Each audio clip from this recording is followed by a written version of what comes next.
नमस्कार, आप देख रहे हैं उत्तर प्रदेश विशेष। मैं हूं आपके साथ ऋतु तिवारी पोखरियाल। मिशन कर्नाटक पर सीएम योगी आदित्यनाथ है। सीएम योगी का कांग्रेस पर हमला। कांग्रेस ने हिंदू आस्था पर प्रहार किया। जनता से खाएगी सबक। भारत बड़ी ताकत बन रहा है। तो सीएम योगी आदित्यनाथ इस वक्त मिशन कर्नाटक पर है और इस दौरान तमाम जनसभाएं और रोड शो करते हुए नजर आए। जहां जनसभा में कांग्रेस को घेरते हुए उन्होंने कहा कि किस तरीके से कांग्रेस हिंदू आस्था पर प्रहार कर रही है। कहीं हाईवे, कहीं रेलवे, कहीं एयरपोर्ट, कहीं आईआईटी, कहीं आईआईएम, कहीं साइंस सिटी, इन सब का निर्माण युद्ध स्तर पर हो रहा है। तो तीसरी ओर भारतीय जनता पार्टी नेतृत्व की डबल इंजन सरकार ने पूरे देश के अंदर पीएम आवास योजना के माध्यम से बिना भेदभाव के हर गरीब को आवास की सुविधा उपलब्ध करवाने का कार्य किया। हर गरीब के घर में टॉयलेट उपलब्ध करवाने का कार्य उपलब्ध करवाया गया। हर गरीब को 5 लाख रुपए की आयुष्मान भारत की स्वास्थ्य बीमा का कवर दिया गया। और कोरोना कालखंड में आपने देखा होगा, कोरोना कालखंड में पिछले 3 वर्ष से ये डबल इंजन की सरकार का करिश्मा है कि भारत के 80 करोड़ लोगों को फ्री में राशन की सुविधा का लाभ भी कोई दे रहा है कि डबल इंजन की भारतीय जनता पार्टी की सरकार दे रही है। भाइयों बहनों, कोरोना जैसी महामारी से बचाव के लिए ये डबल इंजन की सरकार आज 220 करोड़ वैक्सीन की फ्री डोजेज भारत के नागरिकों को उपलब्ध करवाने का कार्य भी की। डिप्टी सीएम केशव प्रसाद मौर्य ने ही एटा में निकाय चुनाव को लेकर जनसभा की। इस दौरान उन्होंने बीजेपी बनाम बीजेपी की लड़ाई पर कहा कि कोई बीजेपी बनाम बीजेपी की लड़ाई नहीं है। जो बीजेपी के खिलाफ लड़ रहा है वो बीजेपी बनाम बीजेपी नहीं, बीजेपी का विरोधी है। उन्होंने कैलाशगंज पर आयोजित चुनावी सभा में एटा के सभी निकाय चुनाव के प्रत्याशियों के लिए वोट देने की अपील की।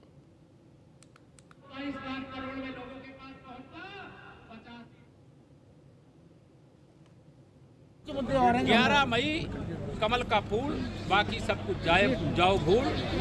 भाजपा और कमल का फूल विकास की, सुरक्षा की, सुशासन की गारंटी है। भ्रष्टाचार पर चोट करने की गारंटी है। गरीबों का हित जो है हमारी प्राथमिकता है। एटा सहित पूरे उत्तर प्रदेश के नगर निकायों का भी विकास हमारी सर्वोच्च प्राथमिकता है। हम भ्रष्टाचार की जांच भी कराएंगे, जो उसमें दोषी पाए जाएंगे उनसे वसूली भी करेंगे और अपराधी साबित हुए तो उनको जेल भी भेजेंगे। बिहार में जाति जनगणना पर पटना हाईकोर्ट ने रोक लगाई है। बिहार में जाति जनगणना पर पटना हाईकोर्ट ने रोक लगाई है। देश के अंदर सपा, बसपा, कांग्रेस, लोकदल या जनता दल यू या राष्ट्रीय जनता दल, ऐसे जो राजनीतिक दल हैं, ये पिछड़ों के दुश्मन हैं। ये किसी का भला नहीं चाहते हैं। ये केवल राजनीतिक मुद्दा खड़ा करते हैं कि मोदी जी जो सबका साथ सबका विकास करते हैं, उनके खिलाफ कौन सा मुद्दा मिल जाए। अब माननीय उच्च न्यायालय ने कोई आदेश दिया है तो मैं उस पर कोई टिप्पणी भी नहीं करना चाहता। लेकिन हमारी सरकार की कोशिश है 152 करोड़ हिंदुस्तान वासियों को, जब मोदी जी सोचते हैं तो उनको ध्यान में रखकर सोचते हैं, और आदरणीय योगी जी के नेतृत्व में जब हम लोग कोई निर्णय लेते हैं तो 25 करोड़। कानपुर देहात की झींझक नगर पालिका में डिप्टी सीएम केशव प्रसाद मौर्य ने जनसभा को संबोधित किया और इसी दौरान उन्होंने बीजेपी प्रत्याशी को जनता से वोट करने की अपील की है। वहीं मीडिया से बात करते हुए डिप्टी सीएम केशव प्रसाद मौर्य ने कहा कि बीजेपी पहले चरण में कमल खिला चुकी है, दूसरे चरण में भी कमल खिलाने जा रही है। वहीं निकाय चुनाव में सपा, बसपा और कांग्रेस पर केशव मौर्य ने तंज कसते हुए कहा कि सपा, बसपा, कांग्रेस एक ही थाली के चट्टे पट्टे हैं। दूसरे चरण में कमल का फूल खिलने जा रहा है। सपा, बसपा, कांग्रेस या तीनों एक ही थैली के चट्टे बट्टे हैं।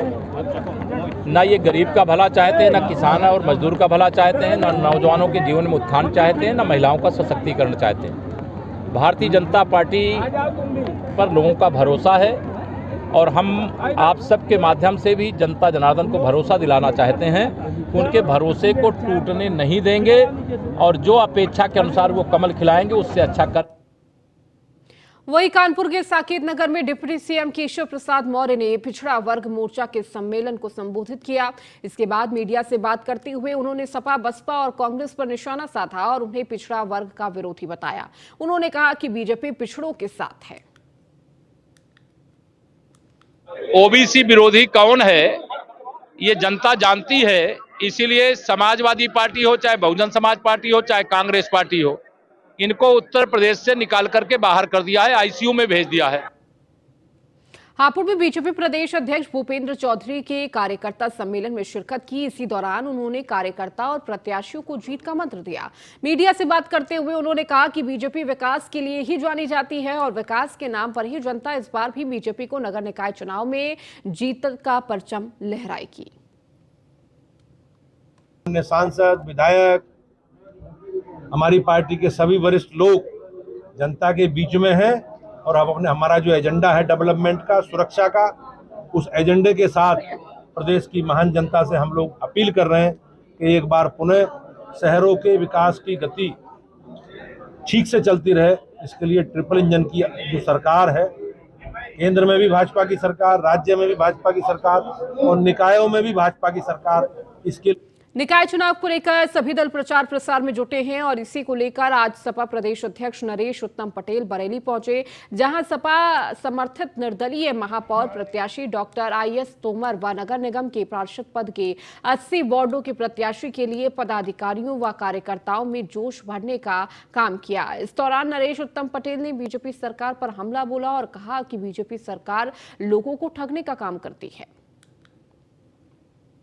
उत्तर प्रदेश में नगर निकाय का चुनाव का दूसरा चरण शुरू हो गया। प्रथम चरण का चुनाव 4 तारीख को समाप्त हो गया। जहां जहां भी नगर निगम पड़े हैं, नगर पंचायत और नगर पालिका परिषद के चुनाव अभी तक हुए हैं, उसमें समाजवादी पार्टी की साइकिल सबसे ज़्यादा सीटें जीतने जा रही है। ये द्वितीय चरण का चुनाव मैंने सुल्तानपुर, बाराबंकी, शाहजहांपुर और बरेली में, और जिस तरीके से समाजवादी पार्टी के प्रत्याशियों के पक्ष में लोगों में उत्साह है और लोग चाहते हैं कि भारतीय जनता पार्टी की नाकामी, भारतीय जनता पार्टी की वादा खिलाफी के खिलाफ वोट करें। और यहाँ पर जो उमड़ा जनसैलाब ये बताता है कि अब बरेली में महापौर का उम्मीदवार भी जीते।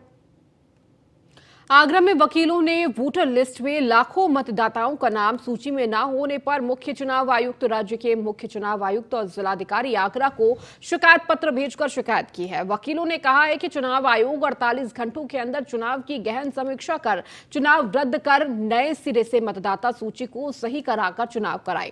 अगर ऐसा नहीं होता है तो उच्च न्यायालय में PLI दाखिल करें।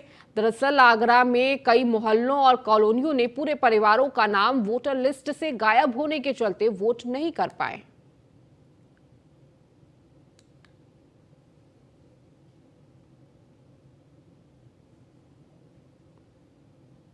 निकाय चुनाव में प्रथम चरण के मतदान के बाद गोरखपुर विश्वविद्यालय परिसर में अनोखा नजारा देखने को मिला। पोलिंग पार्टियों के रवाना होने के बाद खेलने के लिए बने मैदान परिसर और अन्य स्थानों पर बिखरे हुए कचरे को प्रत्याशी, समर्थक, अधिकारी और कर्मचारियों के साथ शहर के जागरूक संगठन और लोगों ने मिलकर साफ किया। गोरखपुर के ADM फाइनेंस और जिला आपदा प्रबंधन प्राधिकरण के मुख्य कार्यपालक अधिकारी राजेश कुमार सिंह के नेतृत्व में श्रमदान कार्यक्रम आयोजन किया गया।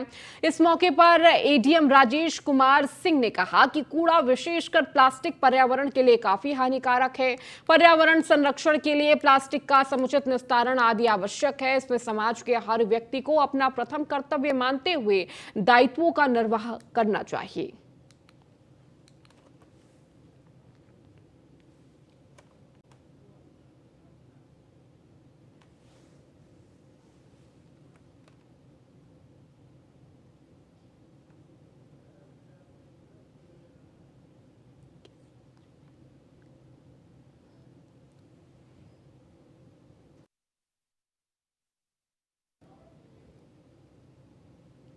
बीएसपी सांसद अफजाल अंसारी को 4 साल की सजा होने के बाद उनके 3 शस्त्रों के लाइसेंस को निलंबित कर दिया गया है और इस मामले में एसपी ओमवीर सिंह ने कहा कि डीएम के आदेश पर तीनों शस्त्र का लाइसेंस रद्द किया गया। शस्त्रों को पुलिस अभिरक्षा में लेने के लिए पुलिस अफजाल अंसारी के पैतृक आवास पहुंची थी, लेकिन शस्त्रों की रिकवरी नहीं हुई। पुलिस अब जेल में बंद अफजाल अंसारी से इन शस्त्रों को लेकर पूछताछ करने की तैयारी पर है।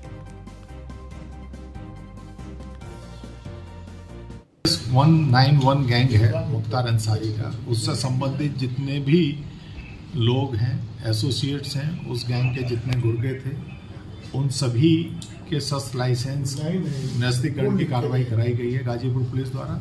उसी में केवल ये अफजाल अंसारी के 3 शस्त्र जिनकी पूर्व में ही रिपोर्ट जा चुकी थी, लेकिन अब जो इन्हें सजा की गई है इसके फलस्वरूप इनके भी लाइसेंसों को निलंबित किया गया है जिलाधिकारी द्वारा। और उसी सिलसिले में कल मोहम्मदाबाद पुलिस द्वारा उन सर्च लाइसेंसों को तो निरस्त तीनों शस्त्र अब तक रिकवर नहीं हुए हैं। तो अफजाल अंसारी से 3 शस्त्र लाइसेंस निरस्त हुए, जिसके बाद शस्त्र लाइसेंस निरस्त होने पर एसपी ओमवीर सिंह का बयान सामने आया। तो डीएम के आदेश पर रद्द हुए तीनों शस्त्र लाइसेंस।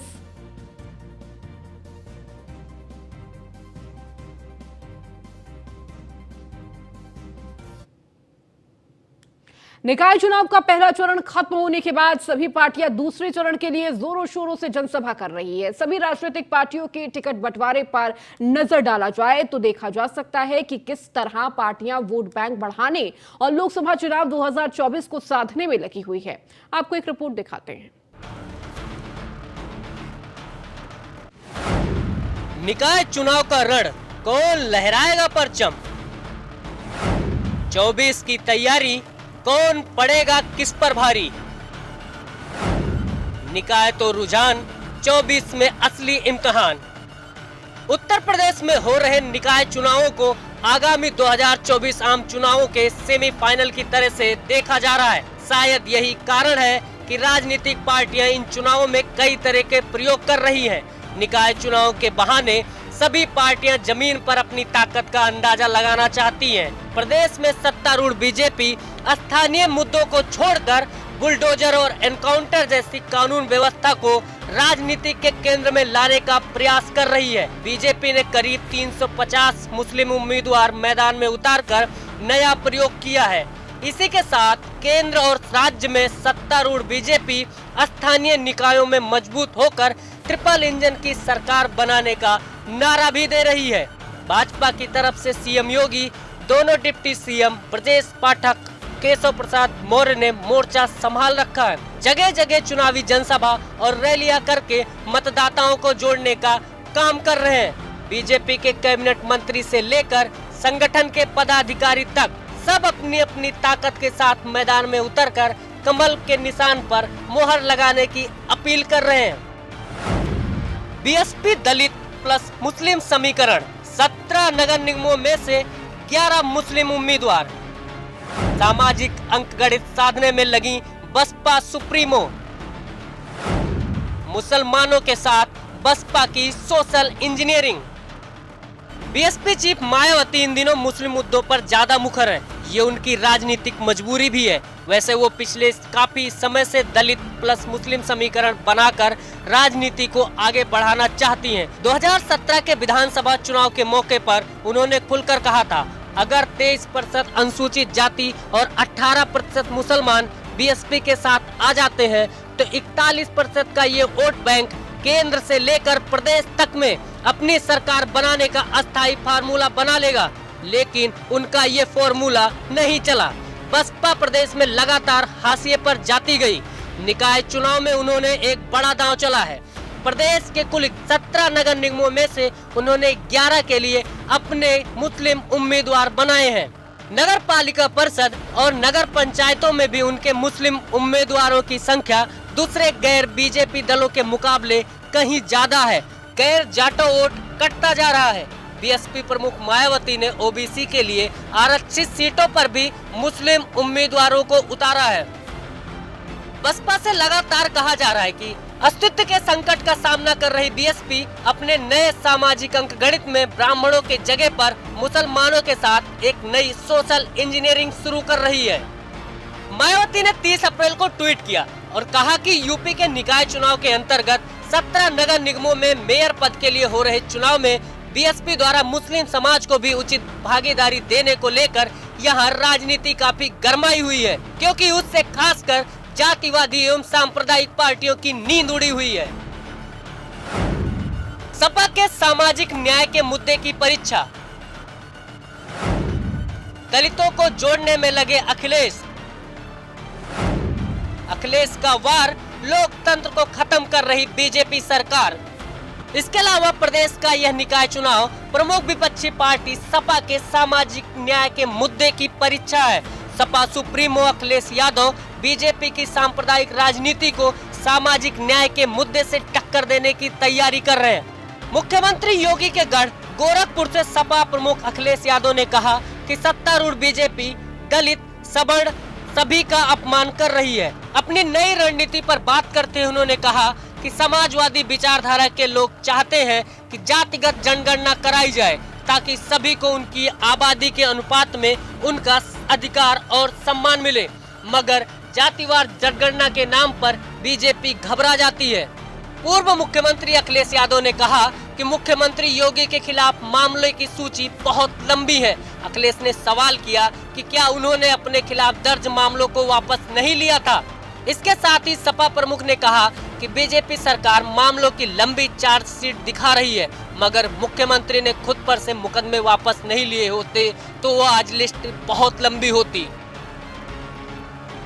वहीं बीजेपी निकाय चुनाव में एक बार फिर उस कानून व्यवस्था को मुद्दा बना रही है जिस पर ढेरों सवाल है। उमेश पाल हत्याकांड के बाद से योगी सरकार की कार्यवाही से बीजेपी अपने पक्ष में माहौल बनाने का प्रयास कर रही है। इस हत्याकांड के बाद सदन के शीर्ष पटल पर खड़े होते योगी आदित्यनाथ ने हुंकार भरा था कि माफियाओं को मिट्टी में मिला दूंगा। यूपी पुलिस लगातार एनकाउंटर पे एनकाउंटर कर रही है।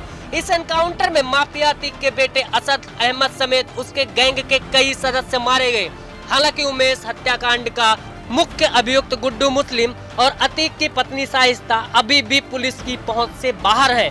बीजेपी उनको अपना चुनावी मुद्दा बना रही है। माफियाओं के खिलाफ जीरो टॉलरेंस की नीति को अपनाकर इसे चुनावी मुद्दे के रूप में इस्तेमाल किया जा रहा है। प्रदेश के मुख्यमंत्री योगी आदित्यनाथ उत्तर प्रदेश में निकाय चुनाव के लिए संबोधित कर रहे हैं। अपनी लगभग हर जनसभा में मुख्यमंत्री माफियाओं के खिलाफ अपनी सरकार की कार्रवाई को मुद्दा बना रहे हैं। जाहिर बात है कि अतीक गैंग पर हुई कार्यवाही को अपनी सफलता बताकर बीजेपी चुनावी माहौल को अपने पक्ष में करने में लगी हुई है। Bureau report, news one India. Mainpuri में न्यूज़ वन इंडिया की खबर का असर हुआ है। जेल अधीक्षक कोमल मंगलानी द्वारा कही गई बदसलूकी मामले में कारागार विभाग के डीजी डॉक्टर एसएन सावत ने जांच के आदेश दिए हैं। भारत रत्न डॉक्टर भीमराव अंबेडकर की जयंती पर आयोजित जेल परिसर के अंदर कार्यक्रम के दौरान जेल अधीक्षक ने कैदियों और कर्मचारियों के साथ बदसलूकी की थी। बताया जा रहा है कि जेल में बाबा साहिब के जन्मदिन के अवसर पर आयोजित कार्यक्रम के लिए चंदा कम मिलने पर वो भड़क गई थी।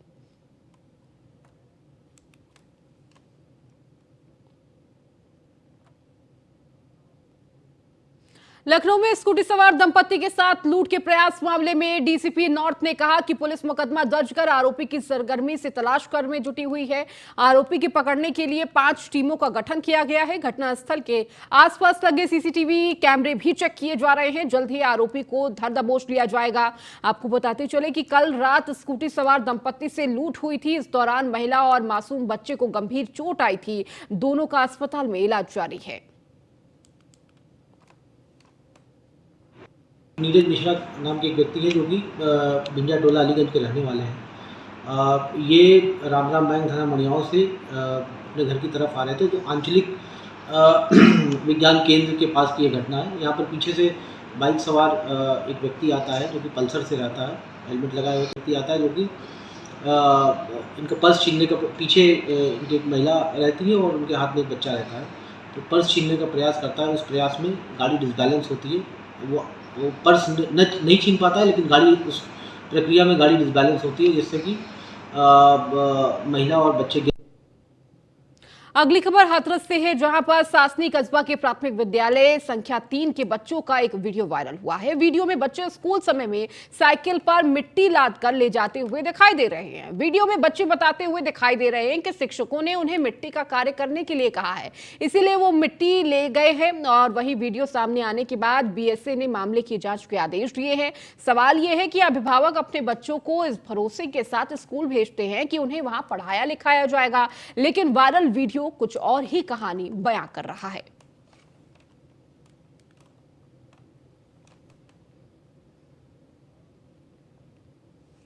बरेली में सेना के शहीद हवलदार राजकुमार यादव का उनके पैतृक गांव मुड़ियन खेड़ा में पूरे राजकीय सम्मान के साथ अंतिम संस्कार किया गया।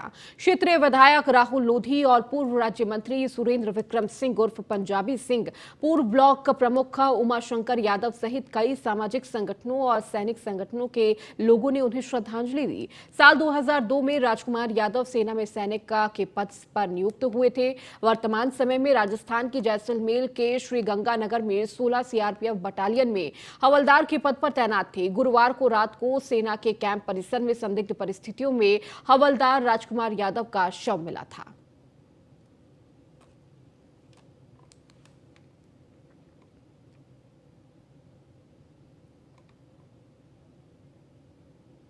अगली खबर चित्रकूट से है, जहां पर भोजपुरी गाने पर 2 नाली बंदूक से फायरिंग करने का वीडियो सामने आया है। वायरल वीडियो एक तिलक समारोह का है। वीडियो में युवक भोजपुरी गाने पर हर्ष फायरिंग करते हुए नजर आ रहा है। वायरल वीडियो मऊ थाना इलाके के बरहा कोटरा गांव का बताया जा रहा है।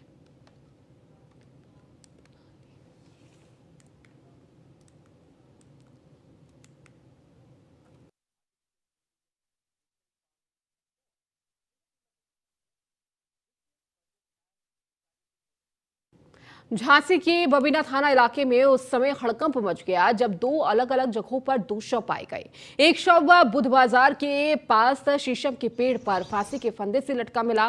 मृतक का सुक्की सेन की साइकिल पंचर की दुकान थी, उसी से परिवार का भरण पोषण होता रहा। दूसरे मृतक की पहचान बालकृष्ण के रूप में हुई है। बताया जा रहा है कि गाड़ी से गिर जाने की वजह से वो चोटिल हो गया। दोनों शवों को पुलिस ने पोस्टमार्टम के लिए भेज दिया है।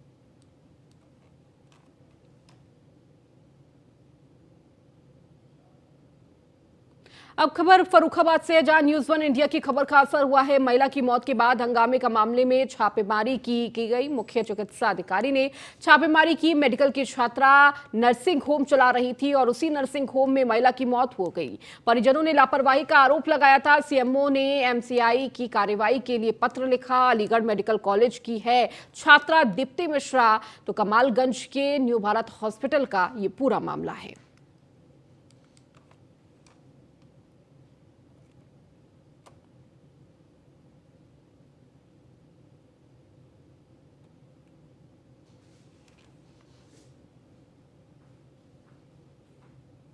आगरा के सपा के पूर्व पार्षद सुनील राठौर की दबंगई सामने आई है। साथियों के साथ मिलकर शख्स को पीटने का आरोप लगा है।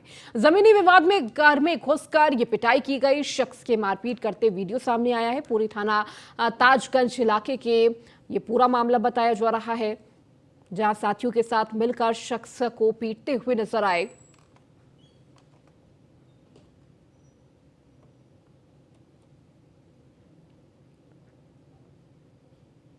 हमीरपुर में लोडर और बाइक की आमने सामने भिड़ंत हो गई, जिसमें बाइक सवार 2 युवकों की मौत हो गई है। हादसा इतना भीषण था कि बाइक के परखच्चे उड़ गए, जबकि लोडर भी क्षतिग्रस्त हो गया। हादसा सुमेरपुर थाना इलाके के पारा गांव के पास का है, जहां अनियंत्रित लोडर और बाइक से आमने सामने भिड़ंत हुई। हादसे में सुमेरपुर कस्बे में नई बस्ती का रहने वाला रमाकांत साहू और पतियौर गांव का रहने वाला उसका दोस्त अनिल अनुरागी की मौके पर ही मौत हो गई। हादसे के वक्त बाइक सवार हेलमेट नहीं पहने थे।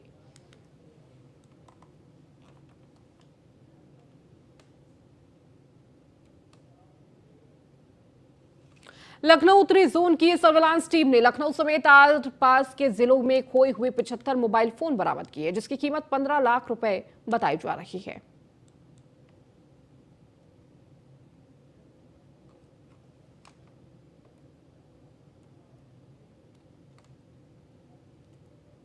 निकाय चुनाव का पहला चरण खत्म होने के बाद सभी पार्टियां दूसरे चरण के लिए जोर शोर से जनसभा कर रही है। बीजेपी की ओर से टिकट बंटवारे पर नजर डाला जाए तो देखा जा सकता है कि बीजेपी पर हिंदू मुस्लिम ध्रुवीकरण का आरोप लग रहा है। वहीं बीजेपी ने बागी बैठाओ अभियान को भी चला रखा है। बीजेपी पर हिंदू मुस्लिम ध्रुवीकरण का आरोप, टिकट न मिलने से नाराज हुए कार्यकर्ता, बीजेपी ने चलाया मिशन बागी बिठाओ अभियान।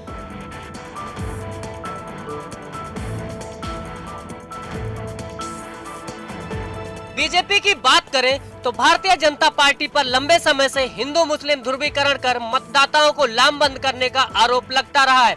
संसदीय और राज्य विधानसभा चुनाव में मुस्लिम उम्मीदवारों के नामांकन में ये दिखाई भी देता है। लेकिन जब उत्तर प्रदेश में चल रहे विधानसभा चुनाव में जातिवार प्रतिनिधित्व की बात आती है तो लगता है कि पार्टी आखिरकार पिछली गलतियों पर ध्यान दे रही है। निकाय चुनाव में बीजेपी अपने पुराने रंग में है, उसे सिर्फ जिताऊ प्रत्याशी चाहिए। यही वजह है कि बीजेपी ने अनारक्षित सीटों पर भी पिछड़ी जाति और अनुसूचित जाति के उम्मीदवार उतारे। बहुत सारे ऐसे भी प्रत्याशी हैं जो अन्य दलों से आए। पार्टी के अंदर आगरा से लेकर लखनऊ तक कई जनपदों में टिकट को लेकर बगावत भी देखने को मिली। कई नेता पार्टी के विरोध में भी खुलकर सामने आए। उन्होंने बीजेपी से टिकट न मिलने पर निर्दलीय नामांकन भरा। ऐसे में पहले चरण के लिए नामांकन वापसी के आखिरी दिन बीजेपी ने मिशन बागी बिठाओ अभियान चलाया और बागियों को समझा बुझाकर उनका नामांकन वापस कराया। लेकिन अब भी कई नेताओं की बगावत कायम है।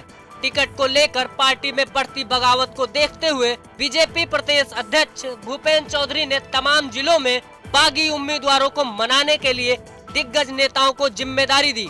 हालांकि इसमें बीजेपी को काफी हद तक सफलता भी हासिल हुई। बागियों को भरोसा दिलाया गया कि भले ही उनके टिकट कटे हो, लेकिन पार्टी और सरकार में उन्हें उचित तरीके से समायोजित किया जाएगा। साल 2017 निकाय चुनाव से बेहतर करने पर नजर। साल 2017 में सपा नहीं बना पाई थी एक भी मेयर। मुस्लिम यादव समीकरण और दलितों को जोड़ने में लगे अखिलेश। वहीं अगर सपा की बात करें तो साल 2017 के निकाय चुनाव में सपा एक भी मेयर बनाने में कामयाब नहीं हो पाई थी। हालांकि उसने नगर पालिका और नगर पंचायत के चेयरमैन जरूर बना लिए थे। खैर 2022 में लगातार दोबारा हारने के बाद सपा का मनोबल जरूर टूटा था। लेकिन जब शिवपाल यादव भी आकर अखिलेश यादव के साथ डट गए तो सबको उम्मीद थी अब सपा बीजेपी को वही टक्कर देगी जो एक विरोधी दूसरे विरोधी को देता है। अखिलेश यादव ने दलितों के बड़े नेता काशीराम की मूर्ति का अनावरण करके मुस्लिम यादव के समीकरण में दलितों को भी जोड़ने की पूरी कोशिश की। बसपा के राजनीतिक भविष्य पर सवालिया निशान। साल 2017 निकाय चुनाव में बसपा ने जीते 2 मेयर। खतरे में है बसपा का जनाधिकार। इसके साथ ही बसपा का भी प्रदर्शन पिछले कुछ सालों में लगातार गिरता जा रहा है। साल 2017 के निकाय चुनाव में अलीगढ़ और मेरठ जीतकर अपने 2 मेयर बना लिए थे।